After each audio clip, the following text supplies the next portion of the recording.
आनंद नाम का एक गरीब कौहार रहता था, जो मिट्टी के बर्तन बनाकर बाज़ारों में बेचा करता था। उससे उसके परिवार का गुजारा चलता था। अब दिवाली आने वाली थी, तो उसने ढेर सारे बर्तन बनाए और बेचने के लिए बाज़ार में गया, लेकिन उसके बर्तन उतने ज़्यादा बिके नहीं। तो वो बैठे बैठे सोच रहा था कि तभी उसने मन में सोचा कि उफ, सारा दिन गुजर गया, अभी तक एक भी दिया नहीं बिका है।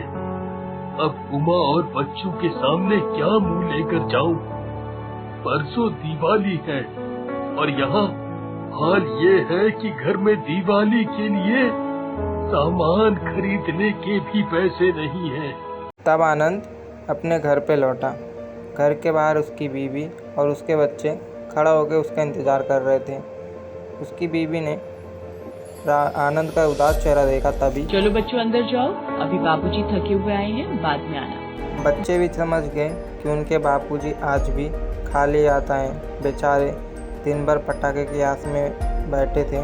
उन लोग भी उदास होकर चले गए। हमारे साथ हमेशा ही ऐसा होता है। लगता है इस बार भी हमें दिवाली पुराने कपड़ों में ही मनानी पड़ेगी। दीदी, हम इतने गरीब क्यों हैं? भगवान हमें अमीर क्यों नहीं बनाता? हम कब तक ऐसे ही गरीब बनकर रहेंगे? कितने दिन हो गए मिठाई का मुंह देखे।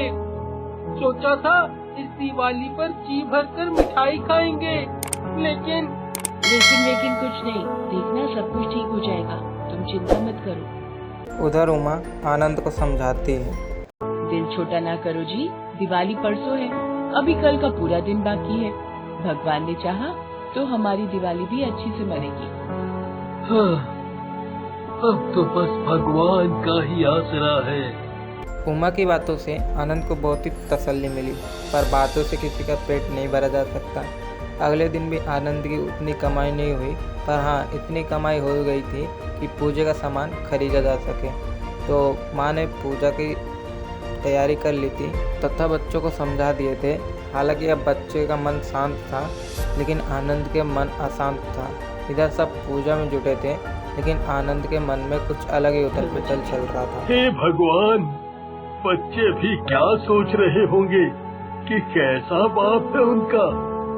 साल में तो एक बार आती है दिवाली, उसमें भी उन्हें खुशियाँ नहीं दे पाता उनका बाप। दूसरे बच्चों को पटाखे फोड़ते देख इनके मन पर क्या गुजरेगी। नहीं नहीं, मैं ऐसा नहीं होने दूंगा। मेरे बच्चे भी जरूर पटाखे छुड़ाएंगे और जी भरकर मिठाई भी खाएंगे। हाँ हाँ, जी भरकर मिठाई खाएंगे और पटाखे छुड़ाएंगे। हाँ, ऐसा होगा, जरूर होगा। पूजा खत्म होने के बाद आनंद तुरंत घर से निकल पड़ा। दिवाली की रात बड़े बड़े रईसजादे जुआ खेलने और शराब पीने अपने घर से बाहर निकल जाते हैं और उन अमीर जादों के बंगले खाली हो जाते हैं। हाँ, आज इन्हीं बंगलों में से किसी एक में सेंध लगाकर मैं अपने बच्चों के लिए खुशियाँ खरीदूंगा। आनंद चौकन्नी निगाहों से हर बंगले को देख रहा था। तभी उसको एक बंगला दिख गया, जहाँ ना कोई सिक्योरिटी गार्ड था, ना ही कोई कुत्ता। तो तुरंत आनंद बंगले के अंदर गया।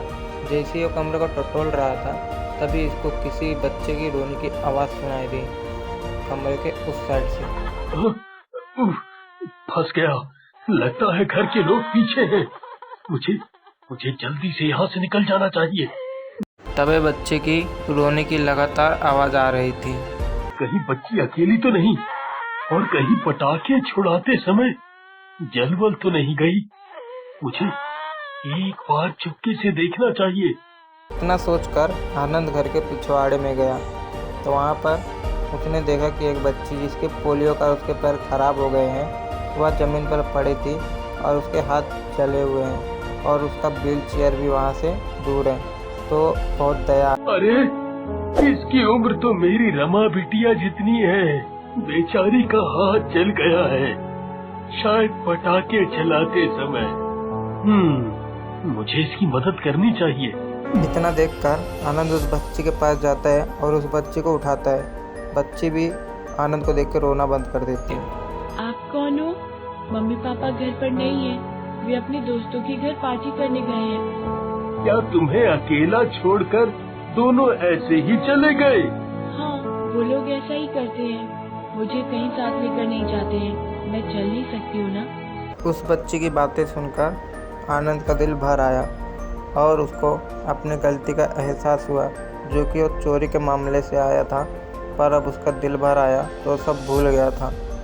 तुम चिंता मत करो बेटी, मैं अभी तुम्हारे हाथ पर दवा लगा देता हूँ। वैसे नाम क्या है तुम्हारा? मेरा नाम अंजलि है। आप कौन है और कहाँ से आए हैं? बस समझ लो, मुझे तुम्हारे मम्मी पापा ने तुम्हारा ख्याल रखने के लिए ही भेजा है। लो, अब मैंने दवा लगा दी है, सुबह तक तुम्हारा हाथ बिल्कुल ठीक हो जाएगा। तुमने खाना खाया? नहीं। लो, खाना खा लो। मैं कैसे खाऊं? मेरे हाथ पर तो दवा लगी है अंकल। आनंद मुस्कुरा देता है। वो अपने हाथों से उस बच्चे को खाना खिलाने लगता है और बाद में दोनों साथ में मिलकर पटाखे फोड़ते हैं। बच्ची बहुत खुश लग रही थी और आनंद भी बहुत खुश था। आप कितने अच्छे हो अंकल, मुझे छोड़कर अब कभी मत जाना। आनंद कुछ नहीं बोला, बस मुस्कुरा देता है। तभी दरवाजे से आवाज़ आती है और उस बच्ची के माता पिता वहाँ पर आ जाते हैं। कौन है बे तू? घर खुला देखा नहीं और घुस गया चोट्टा कहीं का।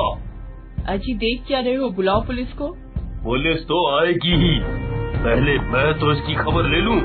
इतना कहकर वो आनंद के ऊपर टूट पड़ते हैं और उसको मार मार के बेजख्मी कर देते हैं, पर वो बच्ची अपने व्हील चेयर से आनंद को बचाने की कोशिश करती रहती है। मम्मी पापा, इन्हें मत मारो, इन्होंने कुछ नहीं किया है, ये तो बहुत अच्छे हैं, इन्होंने मेरी जान बचाई है। अगर आज ये अंकल ना होते तो मैं आप लोगों के सामने जिंदा नहीं होती। इसके बाद यह बच्ची अपने साथ हुए सारे घटना बता देती है। उसको सुनने के बाद उस बच्ची के माता पिता बहुत ही शर्मिंदा होते हैं। हमें माफ कर दो, हमसे बड़ी भूल हो गई। तुमने हमारी बच्ची के लिए इतना किया और हमने तुम पर ही हाथ उठाया। धिक्कार है हम पर, धिक्कार है। ऐसा ना कहे हुजूर। मैं तो खुद चोरी करने आपके घर में घुसा था, मगर अंजलि बिटिया की भोली भाली बातों ने मुझे इस बात से बचा लिया। चोरी करने? आनंद उन्हें अपनी सारी व्यथा बताता है।